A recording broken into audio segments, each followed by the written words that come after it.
I think most of us have some amount of anxiety about coming back to the classroom. Coming up this half hour of Good Morning Kentucky, Kentucky teachers voicing their concerns about returning to the classroom in person, what they say they're worried about. And more on an investigation at a Fayette County middle school, what parents and school leaders have to say about a Confederate flag being hung. Good Morning Kentucky starts now. Good morning, Kentucky. I'm Erica Bivens. Thanks for joining us here at ABC 36 on this Thursday. We're Friday Junior. We're getting there to the weekend. 6:29 now. Let's bring in meteorologist Lisa Andrews for the forecast details. We've got a little bit of good news. That is, if you've been sick and tired of all the hot weather. Yeah, things will start to cool off just a little bit, but we say, just a little bit. Yeah. Just enough, yeah. So we are going to replace more of the near 90s with some low 80s and near 80s in some cases. Yeah, it's going to be a little bit cooler, so get ready for that, and all these changes happening as we get some rain showers coming. Right now, 73 degrees in Lexington, where some of us are seeing clear skies to start off with, but that's going to change here very soon as we get mostly cloudy skies for the rest of the day with showers and storms on the way. So on the radar over the last couple of hours, we're actually seeing more clouds start to filter in. They're going to be on the way here, and we've got some rain showers approaching from the west, even seeing some storms on the southern edge of Indiana and kind of far western Kentucky. So that's what's headed our way here shortly. And you can kind of see a bigger picture of this pulled out. And so, yeah, we've got a big complex of thunderstorms headed our way. They're going to be here pretty soon as temperatures hang out in the low 70s. But the day planner is showing not a huge increase, especially by afternoon time. That's when the showers really get going. So we're going to talk about the timing of all of that in the full forecast coming up.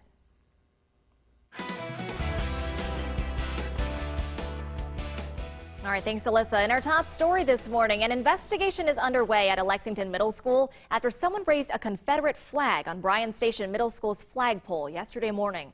The district says it had symbols on it associated with far-right anti-government extremist movements, as well as slogans disparaging police. Superintendent Manny Koch called it a cowardice and despicable act.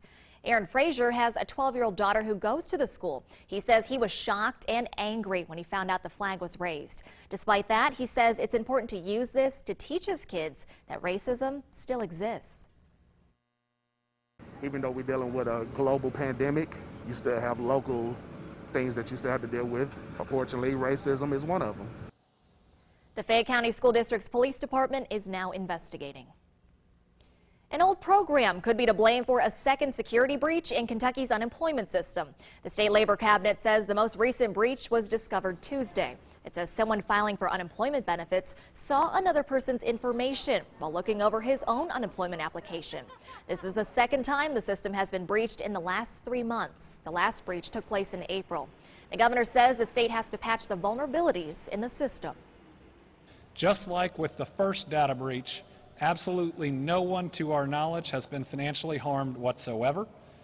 And at this time, we don't think that there is a threat to anybody's credit or financial information at all. But our challenge is this system was put in 2000.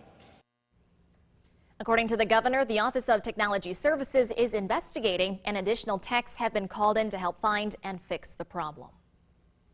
In coronavirus news now, the state's positivity rate is up again. Some good news, though. The state's hospital capacity is still in a good place. The positivity rate is now 5.81%. That's up from the previous day of 5.08%.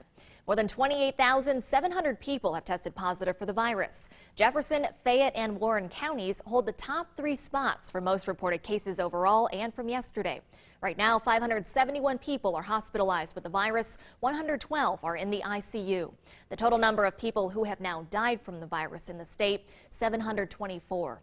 More than 7,400 have recovered as well.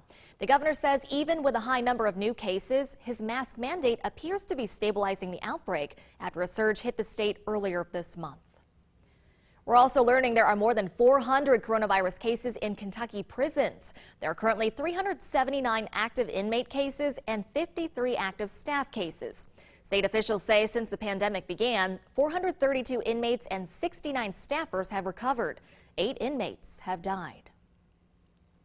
As teachers get ready to head back to school, they're preparing for all possibilities, especially for those actually returning to the classroom for in-person instruction.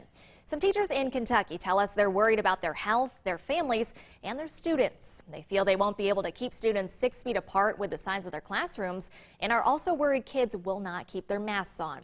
Schools gave parents and students choices, either online learning or in person.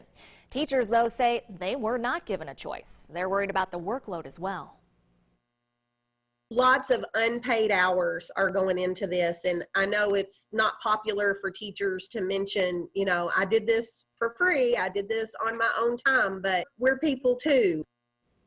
There are reports across the country of teachers getting wills and living wills before returning to the classroom. Infectious disease expert Dr. Anthony Fauci says a number of states are poised for another significant outbreak, including here in Kentucky and surrounding states. Governor Beshear says now is the time to really push forward to stop the spread of the virus in the state. And a big part of that is testing. You can find testing information at the more than 200 locations across the Bluegrass and stay up to date with the very latest on air and online at WTVQ.com or on the WTVQ mobile app. In Lexington, a man is charged in the murder of his girlfriend.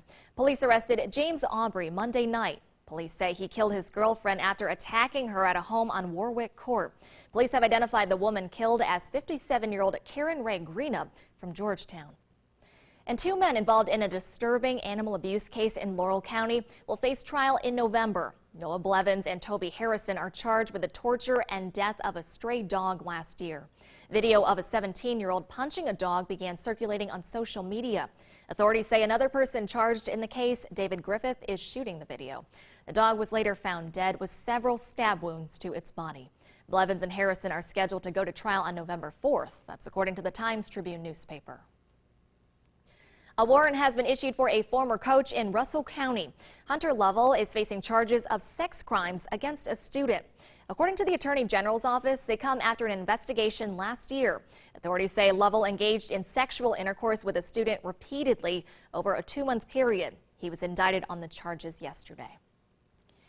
Well, first it was seeds, and now it appears people are getting unwanted masks from China. We told you people here in Kentucky were finding packets of seeds with Chinese writing in their mailboxes. And now the Martin County Sheriff's Office says they're also getting reports people are getting masks they did not order in the mail.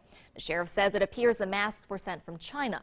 People are being told not to open the packet or use the mask. The health department in that county is trying to determine what to do with them.